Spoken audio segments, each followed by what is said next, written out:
You've been lied to. Everyone tells you the same thing. Just go no contact and he'll come crawling back. But what if I told you that silence isn't what breaks him? That going quiet doesn't make him regret losing you. It just makes you easier to forget. You didn't come here for recycled advice. You came here because you're done feeling powerless. Done wondering if he's thinking about you. Done asking yourself if you should text back, block him, or wait for that "what are you doing?" message that never seems to come. And I'm going to say something that no one else is bold enough to say. No contact isn't the move anymore. It's outdated, it's passive, and if you really want to turn the tables, if you really want him to feel the loss in his soul, you need to do something far more powerful. This video isn't about playing games. It's about reclaiming your power in a way that makes him realize too late that he lost someone extraordinary. Because there's something you can do that's stronger than silence, stronger than blocking him, stronger than pretending to move on.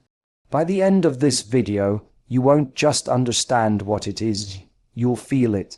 You'll know exactly what it takes to not only break him emotionally, but to become someone so elevated, so magnetic, so unavailable to the old version of you that he won't even know how to approach you anymore. Stay with me, because once you hear this, you won't see yourself, or him, the same way again. People love to talk about silence as power, about going no contact as if it's some kind of magic spell. Like if you block his number, he'll suddenly be hit with overwhelming regret and come crawling back. But let's really unpack that. Silence is only power when it's rooted in strength, not pain. If your no contact is just a performance, a hope that he'll notice your absence and miss you, then you're still giving him control. You're still reacting to him. You're still orbiting his world, even if you're not speaking. And here's the hard truth. Real power doesn't orbit anything. It stands alone. When you cut someone off, but you haven't yet cut the emotional cord that still ties you to their approval, their attention, their validation, that's not detachment. That's just quiet desperation. You see, people don't feel the weight of your silence when they still sense your energy is tethered to them. They can feel when you're just waiting. They can feel when your glow-up is just a mask. But when you stop waiting, when you actually start choosing yourself, day after day, that's when they feel the loss. Not the absence of your words, but the absence of your emotional availability. So instead of obsessing over not calling him, not texting him, not replying to that one message he sent at 2 a.m., start thinking about something far more powerful. Becoming someone who wouldn't even flinch if he did reach out. The goal isn't to be silent. The goal is to be centered, to be so in alignment with your value that whether he's looking or not, you are still building, still becoming. You're no longer trying to prove anything. You're simply existing on a higher level. Psychologically, this is about identity. When your identity shifts, when you no longer see yourself as someone waiting for someone else's realization, you stop playing emotional games. You stop needing to win the breakup. You just win, period. Because you're not trying to change him, you're changing you. This is where most people get stuck. They confuse retreat with growth. But hiding isn't healing. Growth is visible. It's lived, it's felt. It's not about what you withhold, it's about what you create. A life that feels so full, so rich, so purpose-driven that no one has the power to disrupt it anymore. Especially not someone who once mistook your heart for something disposable. So forget about using silence as a strategy to hurt him. That's not strategy, that's scarcity. Instead, think bigger, think beyond him. Elevate beyond needing his reaction. Because once you're no longer performing your healing for his attention, you'll know you've truly healed. And that's the moment he'll feel it, not the silence, but the distance between who you were with him and who you've become without him. Let that distance speak louder than your silence ever could. There's this myth floating around that the best way to get over someone, or get back at someone, is to vanish, to fall off the grid, to delete, disappear, and wait for them to notice the vacuum you left behind. And sure, that can have an impact for a while, but let's be honest, disappearance isn't unforgettable. In fact, it fades. What people remember isn't who vanished, it's who leveled up right in front of their eyes. You want to shake him? Don't go quiet, go visible. Let him see the person he lost, not just see that you're fine, but see that you're flourishing, not despite him, but beyond him. There's a difference. Flourishing despite him still centers him, but flourishing beyond him, that's evolution. That's transformation, and transformation is undeniable. We are visual creatures. Psychological studies show that we process visual proof more powerfully than words. That means your energy, your presence, the way you carry yourself, that speaks louder than any text you never sent. When he sees you stepping into your power, smiling without hesitation, commanding rooms with your confidence, that does something to the male psyche that silence never could. Because here's what happens, he starts to realize you weren't pretending, you weren't bluffing, you're not posting to make him jealous. You've actually moved, emotionally, mentally, spiritually, and that shift, it breaks the illusion he built, that you'd always be within reach. Let him watch your life go from waiting to thriving.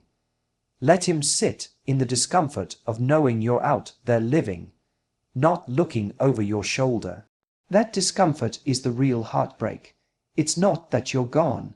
It's that you're now completely unreachable in the world he used to know. This is not about faking it. It's about showing up fully in your truth with no performance. And the irony is, when you stop trying to be seen by him, you become more visible than ever. You become magnetic, not just to him, but to the world. People sense when someone has let go of needing validation. It's power, it's freedom, and yes, it's attractive as hell. So no, don't hide, don't lurk. Don't disappear hoping someone misses your shadow. Become the light they can't ignore. Show, don't suppress. Live, don't vanish. Because the real regret doesn't come from losing someone silent. It comes from losing someone who became so powerful, they no longer needed to be seen at all. Let him see your rise, and realize he's no longer invited to it. That's how you break him, not with absence, but with undeniable, visible, unstoppable presence. There comes a point in your journey where it's no longer about making him miss you. It's not about silence. It's not even about being seen anymore. It's about becoming unreachable, and I don't mean physically or digitally. I mean emotionally, energetically, spiritually. At first, you think the goal is to make him realize your worth, to show him what he had. But that still centers him. It still keeps you operating inside the frame of his attention. And that's the trap. The more you try to prove something to someone, the more you place their opinion above your own. That's not power. That's dependency in disguise. True evolution happens when you shift from trying to be wanted to simply being undeniably self-possessed. There's a psychological principle called self-concept clarity. It refers to how clearly and confidently you understand who you are independent of how others define you. When your self-concept becomes rooted in truth, not memory or old wounds, you stop responding to the past. You stop rehearsing old roles. You're no longer the woman who was once his. You become the woman who belongs entirely to herself. And when that shift happens, he feels it, without you saying a word. That's what I mean by unreachable. Not out of pettiness, not out of ego, but because you've grown into someone who no longer seeks validation from the places that used to drain you. You've done the inner work, you've stopped checking who's watching, you've stopped leaving the door half open just in case he comes back.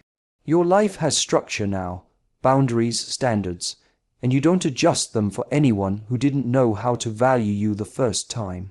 This isn't coldness, it's clarity. The old version of you might have accepted breadcrumbs, might have waited for the late night apology, the text that never came.